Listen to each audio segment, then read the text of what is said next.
As the Israel-Hamas tensions continue to soar, the militant group has said that it is withdrawing from the truce talks.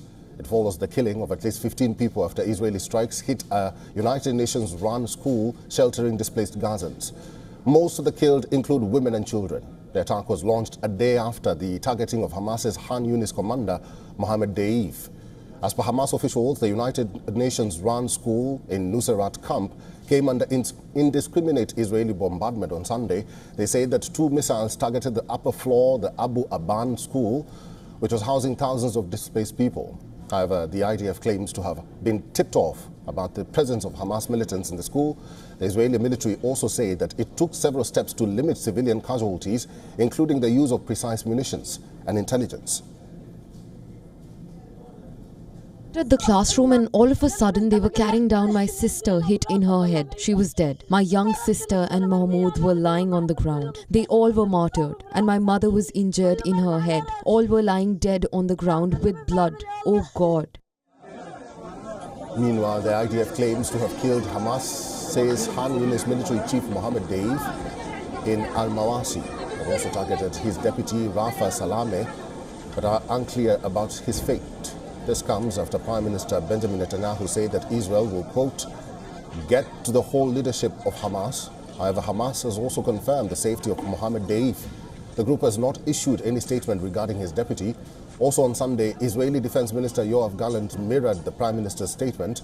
While addressing Israeli troops, he said that Israel's pursuit of Hamas militants will, quote, continue for years.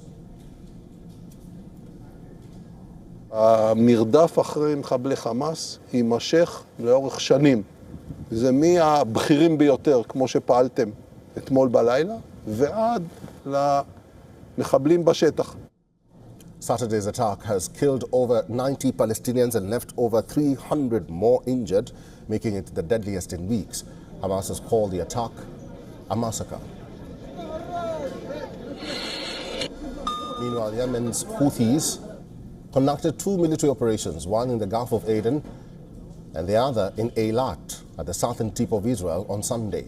Houthi military spokesperson Yahya Sari say the group targeted Israeli ship MSC Unific in the Gulf of Aden with ballistic missiles and drones. Additionally, the rebel group also attacked military targets in Eilat with drones. They attributed the attacks to the Israeli bombardment in Al-Mawasi.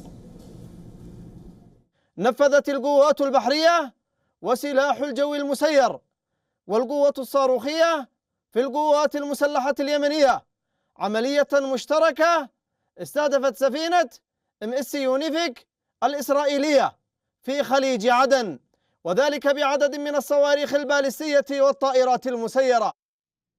And for more on this, our correspondent Jody Cohen has sent us this report from Ranana. Hamas has denied an AFP report stating that Hamas had frozen the hostage truce talks. That's after Israel's strike, which reportedly killed Hamas's Khan Yunis brigade commander Rafa Salame. But it's not yet clear whether the strike killed Hamas's number 2, Mohammed Deif. A Hamas official has said that Deif is fine. However, Israel Defense Forces Chief Herzi Halevi said it's still too early to determine if the strike killed Deif. He suggested that few civilians were harmed in the strike, that those targeted were Hamas operatives, and that the military will continue to create pressure on Hamas to agree to a deal to return the 120 hostages. Meanwhile, protests are continuing in Israel calling for a deal, and Qatari media is reporting that the talks are expected to continue. This is Jody Cohen for WION World as One. For all the latest news, download the WION app and subscribe to our YouTube channel.